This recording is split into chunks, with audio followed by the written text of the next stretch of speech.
Hello friends, welcome back to my channel gain brain with Himanshi Rishi. And आज के इस video में हम डिस्कस करेंगे राइटिंग कॉम्पोजिशन का एक बहुत ही इम्पॉर्टेंट टॉपिक जो कि है एडवर्टाइजमेंट। ये टॉपिक बहुत इम्पॉर्टेंट रहने वाला है उस एग्ज़ाम के लिए जिसमें राइटिंग सेक्शन दिया गया है।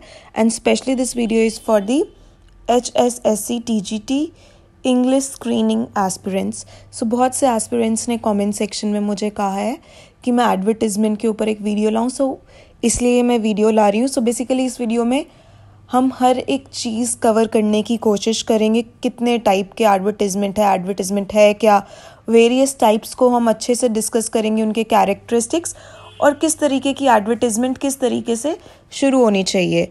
सो इस वीडियो से आप ज़रूर एंड तक बने रहिएगा so that you don't miss on to any important thing और any important point. Moreover, अगर आप मेरे चैनल पे न्यू हैं then please do subscribe it and let's get started with the video. So basically advertisement है क्या? It is a public announcement. So आपको MCQs में ऐसे क्वेश्चन आ सकते हैं कि एडवर्टाइजमेंट है क्या? ये एक पब्लिक अनाउंसमेंट है which is made through a popular medium like newspaper, magazine, radio. So advertisement की शॉर्ट फॉर्म है एड। सो एड क्या होती है? एक पब्लिक अनाउंसमेंट होती है और एड्स हमें कहाँ देखने को मिलती है? न्यूज़पेपर्स में, रेडियो के थ्रू भी हमें एड्स पता चल जाती है, मोर ओवर टेलीविज़न के थ्रू, और भी बहुत सारे मीडियम्स होते हैं, न्यूज़पेपर, मैगज़ीन, बिलबोर्ड्स। तो ये सारे वेरियस मीडियम्स है through which we see ads. Next important जो हमें क्वेश्चन बनता है MCQ का कि एक एडवर्टाइजमेंट की कितनी वर्ड लिमिट होनी चाहिए। सो जो एडवर्टाइजमेंट की वर्ड लिमिट होती है वो होती है 50 वर्ड्स। ठीक है, तो इससे भी बहुत इंपॉर्टेंट क्वेश्चन बनता है। And then third important question जो MCQ का बनता है कि कितने टाइप्स के एडवर्टाइजमेंट होते हैं। So basically there are 2 types of advertisements. ठीक है, 2 प्रकार की एड्स होती हैं और वो कौन सी 2 टाइप्स हैं? पहली है क्लासिफाइड एड्स या फिर क्लासिफाइड एडवर्टाइजमेंट। दूसरा प्रकार है कमर्शियल एडवर्टाइजमेंट। अब हम इन दोनों को ही बहुत डिटेल में पढ़ेंगे सो दैट हमारे पास अगर कोई भी क्वेश्चन आए हम उसे अच्छे से आंसर कर पाए। जो फर्स्ट टाइप है हमारा वो है क्लासिफाइड एड्स का। सो बेसिकली क्लासिफाइड्स होते क्या है वो अब हम पढ़ेंगे। सो बेसिकली क्लासिफाइड एड्स क्या है? ये एक जनरल पब्लिक द्वारा यूज़ की जाती है। जनरल पब्लिक मतलब कॉमन मैन। ठीक है, बहुत ज़्यादा अमीर लोग ऐसी एड्स यूज़ कर सकते हैं if they want, but they basically go for commercial advertisement. But जो क्लासिफाइड एड्स है ये कॉमन पीपल द्वारा यूज़ की जाती है। क्यों? क्योंकि एक तो ये कम एक्सपेंसिव है, ये कम महंगी है। जो कमर्शियल एड्स है वो ज़्यादा महंगी है। सो जो क्लासिफाइड एड्स है बेसिकली वो आपको मैगज़ीन, न्यूज़पेपर्स में देखने को मिलती हैं और इनकी जो वर्ड लिमिट है वो बिल्कुल सीमित होती है। जैसे कि मैंने आपको बताया वो होती है 50 words. So basically classified ads में आपको देखने को मिलेगा 50 वर्ड में जो भी कोई व्यक्ति है वो अपने प्रोडक्ट या फिर किसी भी चीज़ के बारे में वो जो ऐड लिख रहा है उससे रिलेटेड इन्फॉर्मेशन बहुत ही सिंपल वे में दे सके। ठीक है, तो इसे हम कहेंगे क्लासिफाइड एड्स। अब इसके कुछ इम्पॉर्टेंट जो हमें पॉइंट्स नोटिस करने हैं, ध्यान में रखने हैं, वो है जैसे मैंने आपको बताया रेंज ऑफ वर्ड्स 50 होनी चाहिए। और अब हम कोई भी ऐड देख रहे हैं तो उसका वो कैटेगरी प्रॉपरली मेंशन्ड होनी चाहिए कि अगर कोई भी व्यक्ति कोई ऐड दे रहा है उसकी क्या कैटेगरी है। फॉर एग्जाम्पल फॉर सेल या फिर टू लेट। अब टू लेट क्या होता है? टू लेट मतलब रेंट या प्रॉपर्टी से रिलेटेड। सो अगर कोई घर कोई अवेलेबल है रेंट पे तो उसको ऐसे ही लिखा जाता है टू लेट। ठीक है, तो टू लेट का मतलब ही ये होता है कि कोई भी चीज़ रेंट पर्पस के लिए अवेलेबल है। सो आपको पता होना चाहिए कि टू लेट बेसिकली किस चीज़ से रिलेटेड है? Availability of property for rent. ठीक है, सो मेरा बेसिकली ये कहने का मतलब है कोई भी अगर किसी भी प्रकार की क्लासिफाइड ऐड दे रहा है तो उसका कैटेगरी सबसे पहले मेंशन होना चाहिए। क्या वो सेल के लिए है, क्या वो परचेज के लिए है, क्या वो कोई वैकेंसी है, क्या वो टू लेट है। हम इसको आगे और अच्छे से समझेंगे। अभी हम बस इम्पॉर्टेंट डिटेल्स जो हमें ध्यान में रखनी है वो है put the matter in a box. बहुत इम्पॉर्टेंट, इससे भी एमसीक्यू आता है। हमें पता है नोटिस राइटिंग हमेशा एक बॉक्स में लिखी जाती है। उसी तरीके से अगर हम कोई एडवर्टिजमेंट प्लेस कर रहे हैं वो भी एक बॉक्स में रखी जाती है। मतलब उसके चारों साइड एक बॉक्स होना चाहिए एडवर्टिजमेंट के। और कोई भी अगर कोई ऐड दे रहा है वो किसके बारे में है, क्या कॉन्टैक्ट एड्रेस है, किससे मिला जाए, क्या फ़ोन नंबर है उस व्यक्ति का जो ऐड दे रहा है, ठीक है, ये भी उसके अंदर होनी चाहिए। मोस्ट इम्पॉर्टेंट जिससे एमसीक्यू आपको आने के बहुत चांसेस है कि दिस इज़ लेस एक्सपेंसिव।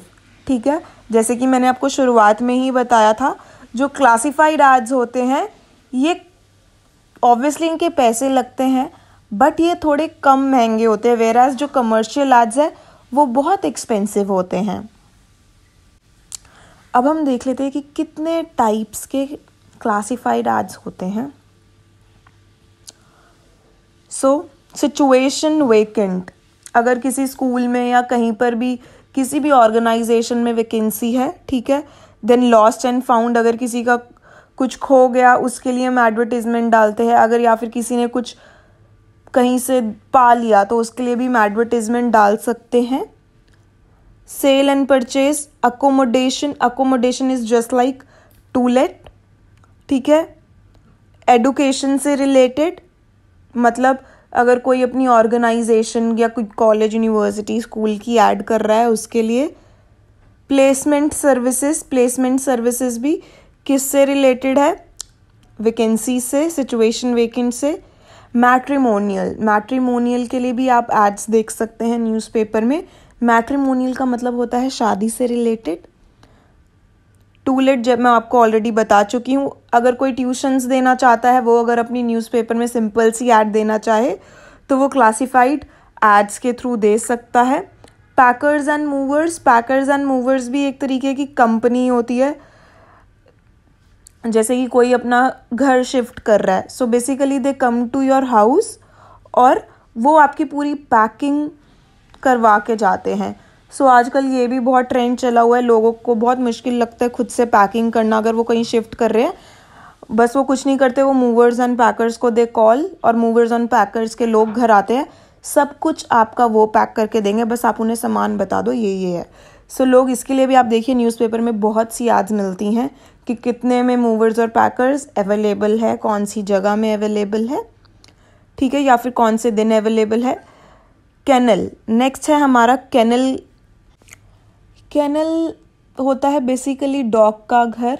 सो आजकल आपको पता है कि मोस्टली सब पेट्स रखते हैं और पेट्स के लिए भी एक स्पेशली अगर कोई कहीं आउट ऑफ टाउन जा रहा है और उसके लिए नहीं है मतलब इजी कि वो अपने पेट को भी लेकर जा सके, सो वो अपने पेट को किसी नर्सरी या फिर डे केयर में रख सकते हैं कुछ दिनों के लिए, ठीक है। सो आप न्यूज़पेपर में देखिए आपको इससे रिलेटेड भी एड्स मिलेंगी। एंड हमारा जो लास्ट टाइप है वो है टूर्स एंड ट्रैवलर्स, ठीक है, जिनकी कंपनी है टूरिज़्म से रिलेटेड, वो बहुत एड्स देते हैं कि कितने में क्या क्या पैकेजेस अवेलेबल है, कौन सी कंट्री के, कौन से स्टेट्स के। सो बेसिकली ये हमारे various types of classified ads हैं।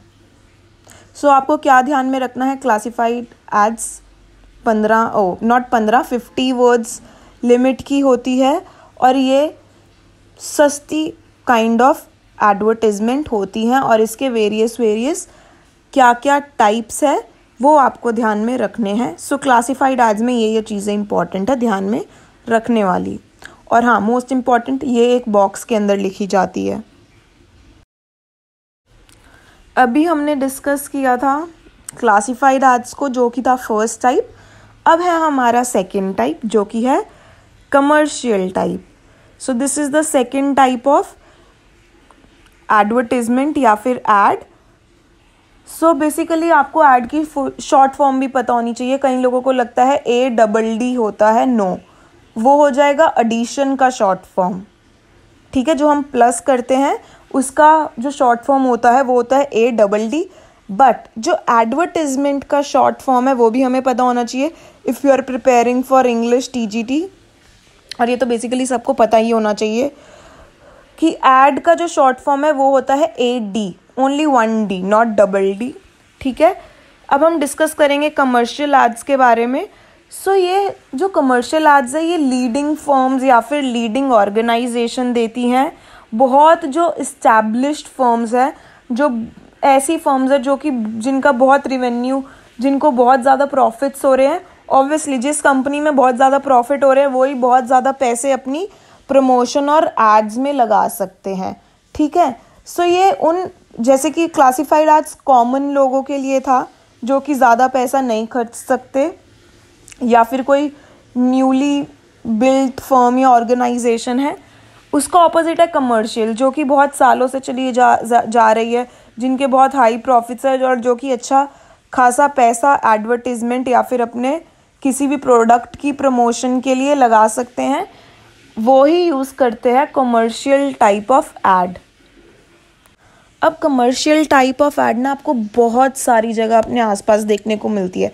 क्लासिफाइड एड्स तो आपको न्यूज़पेपर में दिखेंगी ज़्यादातर या फिर मैगजीन्स में दिखेंगी, बट जो कमर्शियल एड है ना आपको ये टीवी पे दिखेगी, रेडियो पे सुनने को मिलेगी, और लोग इन पे बहुत अच्छा खासा पैसा खर्चते हैं क्योंकि ज़्यादातर लोग टीवी और मतलब जो चीज़ें आंखों को भाती है ना वो ही हम उससे ज़्यादा इन्फ्लुएंस मतलब प्रभावित होते हैं। सो अगर आप मेट्रो में जाओ, मेट्रो में आपको दिखेगा, मेट्रो के अंदर ही बैठे हुए आपको एडवर्टीजमेंट दिखेगी। ठीक है, मेट्रो स्टेशन पे दीवारों पे आपको जो किसी भी चीज़ की अगर ऐड दिखेगी तो आप समझ जाना ये कमर्शियल टाइप की है। या फिर अगर आप रोड्स पे चल रहे हैं, दीवारों पे जो आपको ऐड दिखेगी वॉल्स पे, वो कमर्शियल टाइप है। आपको बड़े बड़े बोर्ड दिखते होंगे बहुत ऊंचे ऊंचे, ठीक है, या फिर बस स्टॉप के पास आपको दिखता होगा, बस स्टॉप पे आपको बहुत बड़ी सी ऐड दिखती होगी, तो वो bill boards kind of add होती है। तो आप समझ जाना वो कौन सी काइंड की ऐड है, वो है एक कमर्शियल टाइप, और उसके पीछे बहुत पैसा लगा हुआ है उन एडवर्टीजमेंट के। अब हम इसके कुछ फीचर्स देख लेते हैं।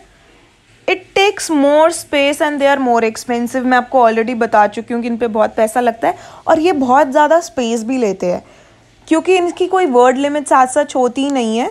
ठीक है, कोशिश करते हैं ये भी 50 शब्दों में हो जाए, बट ये डिपेंड करता है कि कंपनी किस हिसाब से पैसा देती है, वो क्या क्या लिखवाना चाहती है। तो बेसिकली इसका कोई वर्ड लिमिट नहीं होता और ये बहुत ज़्यादा स्पेस घेरती है।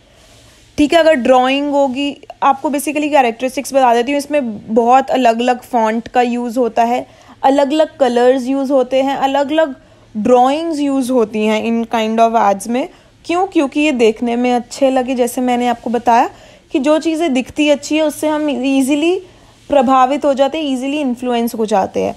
तो ऑब्वियसली अगर पिक्चर्स होंगी, अलग अलग फॉन्ट्स होंगे तो वो ज़्यादा जगह घेरेगी ऐड, है ना, रादर देन एक ऐसी ऐड जो 50 शब्दों में बस एक बॉक्स में लिमिटेड है। सो वो तो बहुत छोटा कम स्पेस घेरेगी, वेयर एज कमर्शियल एड्स एक ज़्यादा स्पेस घेरती हैं। And they are visually attractive. Visually attractive मतलब देखने में बहुत अट्रैक्टिव होती है, बहुत प्रभावित करती हैं। और इसमें हम कैची स्लोगन्स और पंच लाइन्स भी यूज़ करते हैं। कैची स्लोगन्स मतलब कोई भी मतलब एक दो लाइन्स आप ऐसे लिख दो कि वो सुनने में और पढ़ने में बहुत अच्छा लगे और वो एकदम दिमाग में बैठ जाए। मैं एक बहुत सिंपल सी आपको कैची पंच लाइन बताती हूँ। जैसे कि टीवी में हर कोई कैची पंच लाइन अपनी ऐड में यूज़ करता है, जैसे कि निरमा वॉशिंग पाउडर की क्या है, सबकी पसंद निरमा। ठीक है, अब ये हमारे दिमाग में बैठ गई है। क्यों? क्योंकि एक कैची स्लोगन है, कैचिंग पंच लाइन है। ऐसे ही जो कमर्शियल एड्स होते हैं इनमें आपको कैचिंग पंच लाइन देखने को या सुनने को मिलती है, वेयर एज जो क्लासिफाइड एड्स है उनमें नहीं मिलती। अब कुछ इम्पॉर्टेंट चीज़ें जो हमें याद रखनी है कमर्शियल एड्स में, do not forget to mention the name of the company, institute या फिर ऑर्गेनाइजर।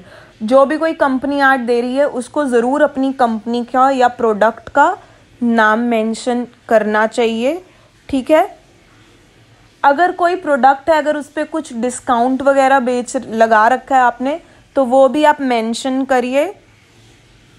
अगेन उस कंपनी का क्या एड्रेस है वो भी आप मेंशन करिए। सो बेसिकली जो भी उस कंपनी या प्रोडक्ट से इम्पॉर्टेंट चीज़ें हैं वो आप एक एडवर्टीजमेंट में यूज़ करिए with a very catchy punch line.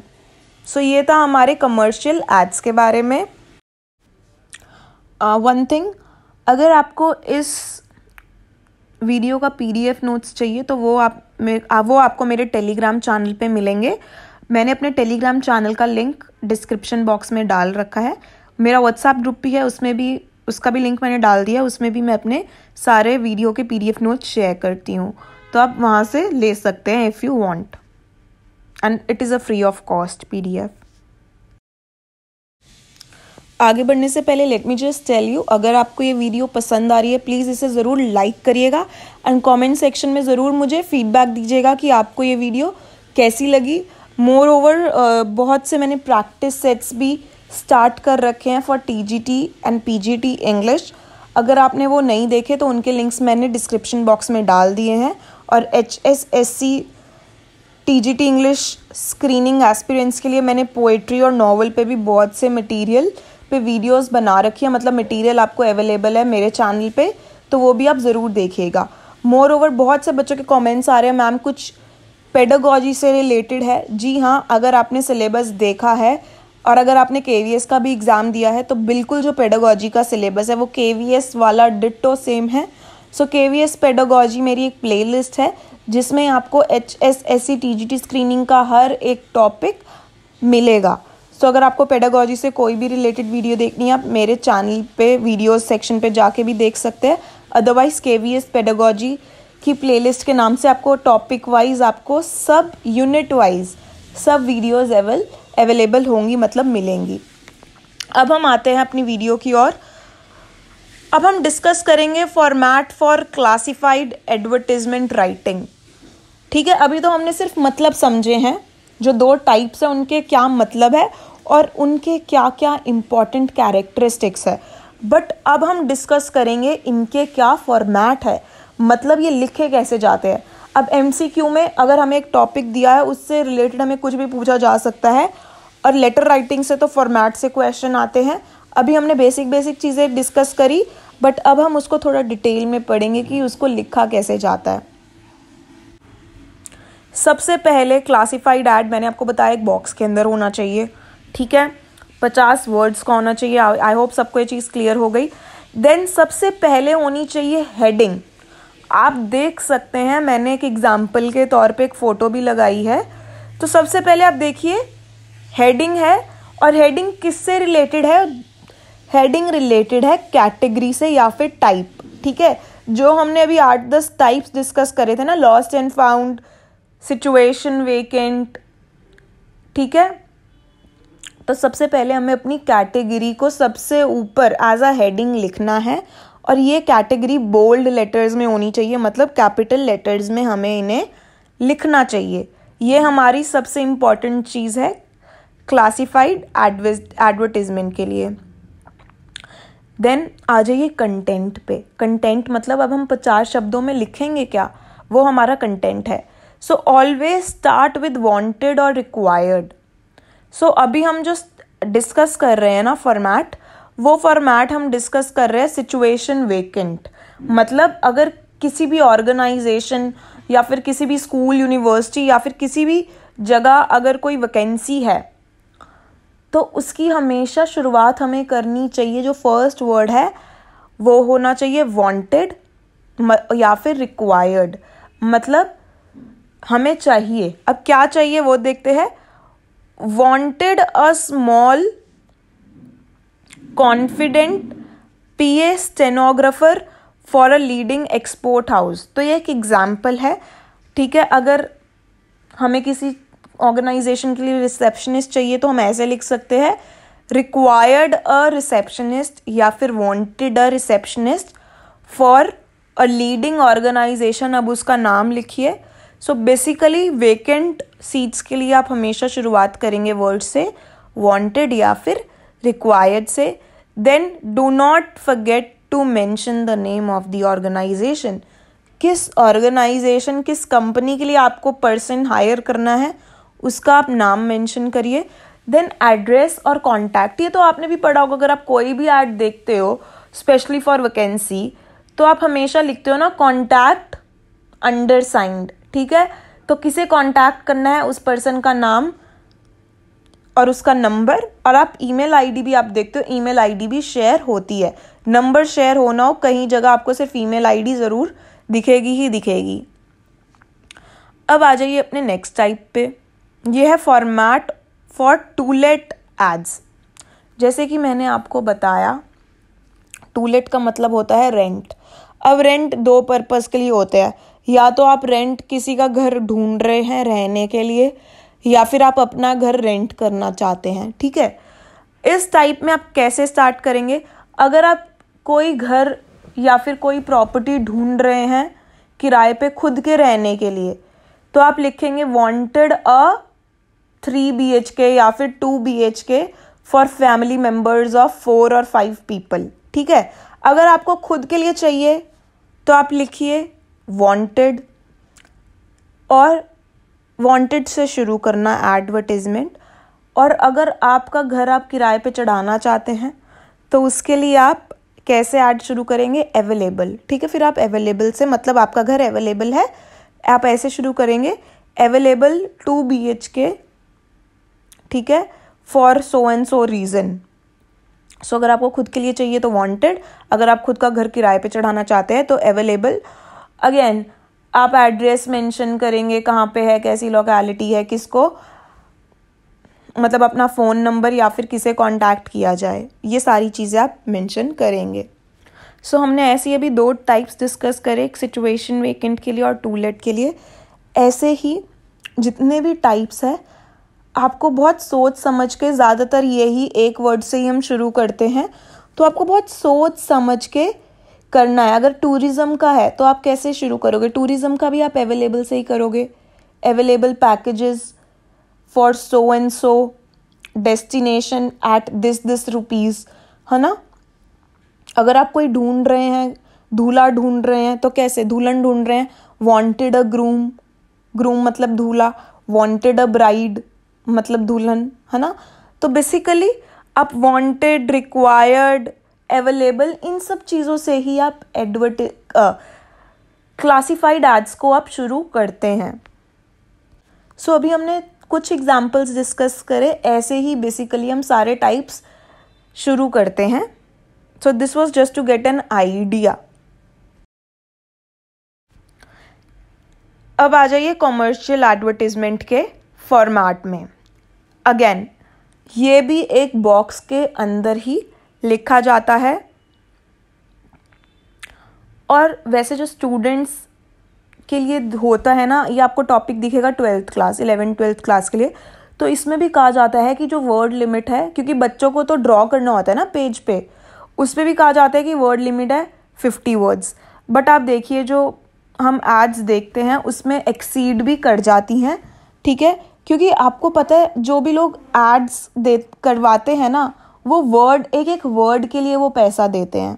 सो इसलिए कोशिश करते हैं कि हमेशा एड्स कम वर्ड्स की ही रहे और ज़्यादा देखने में अच्छी लगे।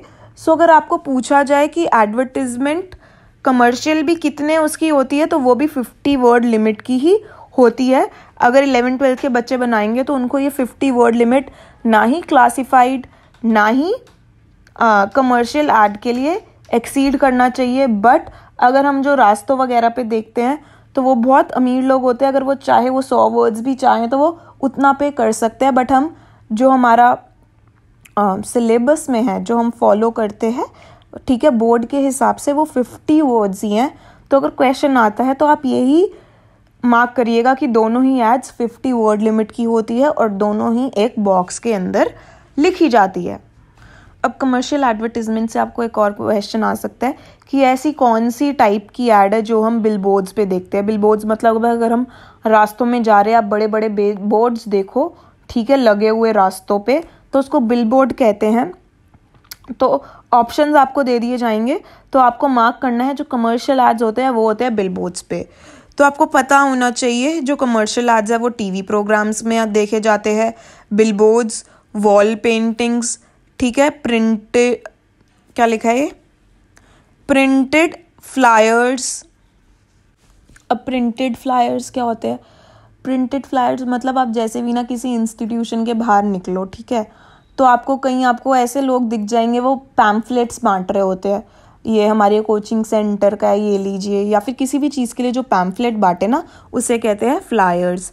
वेब बैनर्स या फिर शॉपिंग, आप मॉल में जाइए जो वहाँ पे आपको एड्स दिखेंगी, तो ये सारी बेसिकली कमर्शियल एडवर्टाइजमेंट का ही टाइप है। अब इसका क्या फॉर्मेट है? इसका कोई ना ऐसे बेसिक फॉर्मेट नहीं है कि आपको, जैसे हम उसमें लिखते हैं ना सिचुएशन वेकेंट, हमें बोल्ड हैंड राइटिंग में ही लिखना है बीच में, इसमें ऐसे हम कोई चीज़ फॉलो नहीं करते। इसमें जैसे हम चाहे ना कि हमें अपनी ऐड कैसे बनानी है, बहुत इंटरेस्टिंग, जो देखने में अच्छी लगे, पूरा वो हमारे हाथ में होता है। जो चीज़ हमें फॉलो करनी है वो बस 50 वर्ड लिमिट और बॉक्स के अंदर होनी चाहिए कमर्शियल ऐड। बट हाँ, इसके जो कैरेक्टरिस्टिक्स है वो हम डिस्कस कर लेते हैं। कैची हेडलाइन होनी चाहिए, जैसे कि आप पेन की ऐड है ये, ठीक है, इस पेन का नाम है इलीट। अब इन्होंने क्या कैची हेडलाइन यूज़ करी है, पंच लाइन यूज़ करी है, वो है एक्सप्रेस विद इलीट, ठीक है। तो इलीट पेन है और इन्होंने कैची पेन लाइन मतलब हेडलाइन यूज़ कर ली, पंच लाइन यूज़ कर ली। तो ये इसका कोई ना ऐसे बेसिक रूल नहीं है कि आपको एक्सप्रेस विद इलीट ही लिखना है। अब यहाँ पे कोई और इलीट पेन की ऐड कर रहा हो वो अपनी मर्जी से भी कर सकता है, ठीक है। बस 2 चीज़ें ध्यान में रखनी है, 50 वर्ड लिमिट और बॉक्स के अंदर। और इसका क्या कैरेक्टरिस्टिक्स है? अगर कोई ऑफर हम चला रहे हैं किसी भी चीज़ पे, इंस्टीट्यूशन पे अगर हम कोई ऑफर दे रहे हैं, एडमिशन में, कोई प्रोडक्ट में अगर हम डिस्काउंट दे रहे हैं, तो उसे हम हाईलाइट करेंगे। और यूज़ एलिट्रेशन और मेटाफर्स। अब फिगर्स ऑफ स्पीच क्या होती है? फिगर्स ऑफ स्पीच अलंकार होते हैं बेसिकली, ये ना लाइंस को बहुत इम्पैक्टफुल दिखाते हैं, तो हमें मोर फिगर ऑफ स्पीच का यूज़ करना चाहिए। ये हमारे ऊपर है, ये हम करें ना करें, बट ये एक कैरेक्टरिस्टिक है। देन अच्छे से अलग अलग फॉन्ट, ठीक है, ये नहीं कि हम एक ही फॉन्ट में हम ऐड लिख रहे हैं, जो हमें देखने में अच्छा लगे। अगर हम पंच लाइन किसी और फॉन्ट में यूज़ कर लो, थोड़ा सा कंटेंट किसी और लाइन में, कॉन्टैक्ट का अलग फॉन्ट, सो बेसिकली जो देखने में अच्छा लगे। देन मेन इंपॉर्टेंट चीज़, कोई भी प्रोडक्ट है उसका क्या नेम है, कहाँ पे उसका एड्रेस है, कहाँ से ये मिलेगा, ठीक है। देन एंड में एक बॉक्स के अंदर हमें इसे रखना है। सो इस वीडियो में इतना ही था। Thank you so much for watching the video. अगर आपको वीडियो पसंद आई हो, please do let me know in the comment section में बताइएगा वीडियो आपको कैसी लगी। एंड येस, अगर पसंद आई तो do hit the like button and subscribe करिएगा चैनल को अगर आप न्यू हैं। Thank you so much for watching the video. Have a good day.